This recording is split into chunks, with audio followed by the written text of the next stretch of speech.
Maoist వారోత్సవాల నేపథ్యంలో Kannaigudem SI ఈ వెంకటేష్ ఆధ్వర్యంలో గుట్టల గంగారం తుపాకులగూడెం బ్యారేజ్ వద్ద పోలీసులు విస్తృతంగా తనిఖీ చేశారు.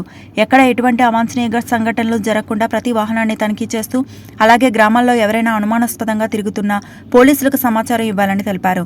ముఖ్యంగా జిల్లా సరిహద్దు అటవీ సమీప ప్రాంతాలపై గట్టి నిఘా ఏర్పాటు చేసి మారుమూల గ్రామాల్లో విస్తృతంగా తనిఖీలు నిర్వహిస్తున్నామని, ఈ నెల 28 నుండి ఆగస్టు 3వ తారీఖు వరకు మావోయిస్టుల సంస్కరణ వారోత్సవాలు జరుపుకుంటున్న నేపథ్యంలో అప్రమత్తమైన పోలీసులు ముందస్తు జాగ్రత్త చర్యల్లో భాగంగా తనిఖీలను ముమ్మరం చేశారు. ఏటూరు నాగరం నుండి కన్నాయిగూడెం వచ్చిపోయే వాహనాలకు తనిఖీ చేసి అనుమానాస్పద వ్యక్తులను విచారించి వదిలేశారు. మండలంలో ఎలాంటి అవాంఛనీయ సంఘటనలు జరగకుండా బందోబస్తు నిర్వహించమని ఎస్ఐ వెంకటేష్ తెలిపారు.